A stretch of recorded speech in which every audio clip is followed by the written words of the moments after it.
Hey everybody, and welcome back to Lindsey's Little Library. So today's BookList Thursday. Y'all know it's my favorite day of the week. BookList Thursday is something that Sarah from Sarah's Nightstand and I do. We come to you every Thursday with some sort of book thoughts, recommendations, book ideas, something bookish related.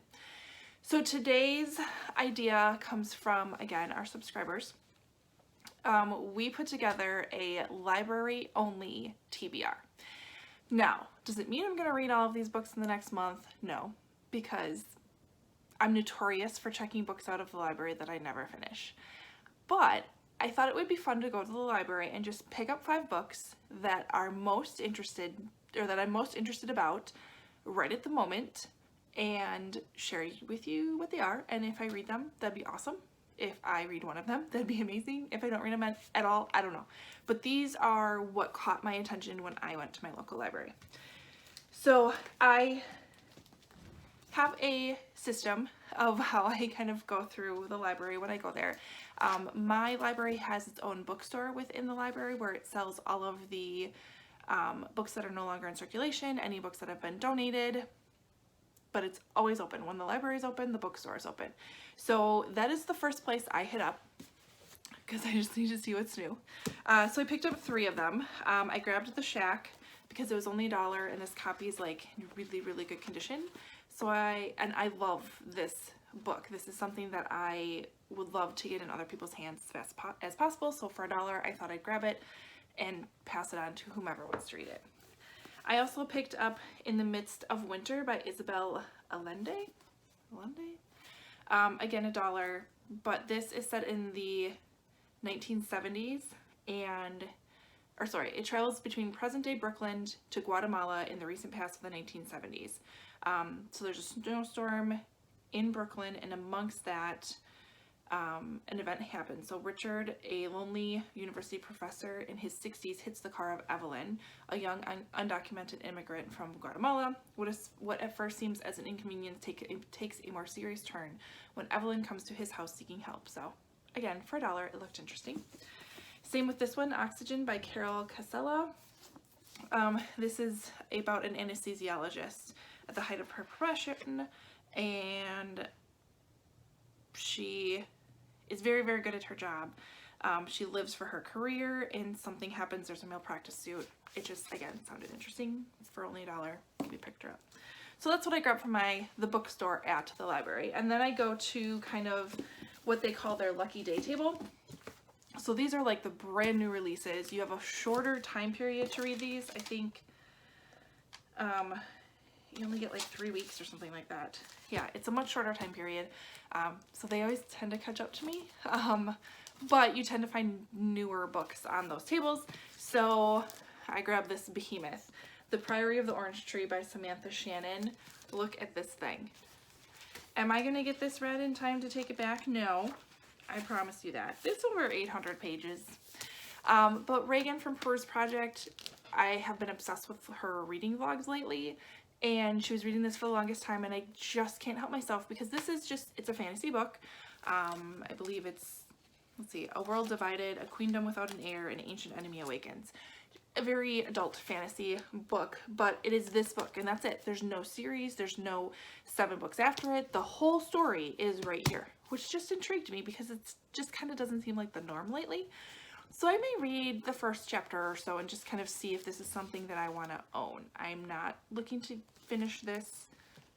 I don't have the time, but I'm very curious and see if this is something I want to buy. The other one that was kind of on the new releases shelf, and I have not heard of this, so it was kind of surprising to me. The League of Wives by Heath Hardage Lee. The untold story of the women who took on the U.S. government to bring their husbands home. So, February 12th of 1973, 160 men who 6 to 8 years earlier had been high-flying Navy and Air Force pilots shuffled, limped, or were carried off a huge military transport plane at Clark Air Force Base in the Philippines. After years as prisoners of war in Vietnam, they had survived and finally returned home. They would be the first group of prisoners released with hundreds more to follow in the coming weeks. The people responsible for freeing these men were not fellow soldiers or slick politicians with diplomatic clearance, but instead were their own wives. And that's kind of where I stopped reading because I'm like, that sounds really, really interesting. Again, another one that I just kind of want to take a piece of and see if this is something that I would be interested in. I am a big proponent of audiobooks for my nonfiction books, but I just thought I'd grab this and get a little taste for it and see what I thought. But I thought that was an interesting story. So I grabbed that. Next, I went upstairs because one of the best things to get at the library, I truly believe, are cookbooks. So I picked up Skinny Taste Fast and Slow. I've been obsessed with my Instant Pot lately and thought I could find some good things in here. I've checked this out once before and made some really good food out of it, so I thought I'd grab it again and see if I could find some inspiration out of here, because I don't know of a cookbook out there that I will make every single recipe of, so I don't feel the need to invest in them. I might have to with this one, because again, this is now my second time checking this out, and I don't think it would be my last, but you know, I'm getting it pretty easy at the library anyways. But cookbooks are an awesome thing to grab at your library just to try something new, you know, without having to buy the actual book. So we're gonna give this a whirl. I'll let you know how it turns out. I don't know. I don't really know which one I want to do yet, but we'll figure it out. Then I found All These Beautiful Strangers by Elizabeth Kleefauth. Sounds thriller-ish. I will read the part that got me interested, and then I won't read anymore because I don't want to spoil anything. A young woman gripped by her mother's disappearance is caught up in a dangerous web of lies and deception involving a secret society in the highly charged, addictive psychological thriller. One summer day, Grace Fairchild, the beautiful young wife of real estate mogul Alistair Calloway, vanishes from the family's lake house without a trace, leaving behind her 7-year-old daughter, Charlie, and a slew of unanswered questions. That's where I stopped because, yeah, sounds good to me. And then the other thing I do when I go to the library is I have my list of favorite authors.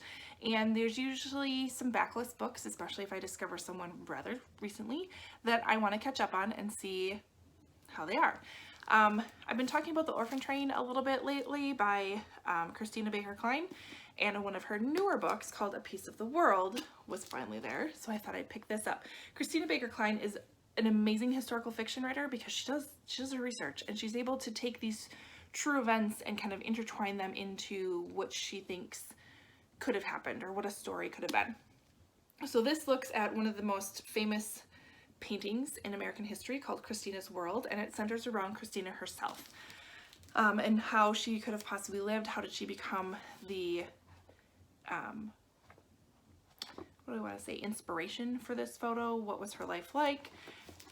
It just sounds good. I loved Orphan Train. It was a short book. It packed a punch. Again, another pretty short book. I have high hopes for this, and of all of the books that I would pick up, I'd probably pick this one up out of all the ones that I grabbed from the library. So we'll see if that happens. I have a while. I don't even know where my slip is, but I think I have till almost the end of June. So we've got some time. But anyways, that's what I grabbed from my library the last time I stopped in there. Not too bad. I tend to grab my stack of books.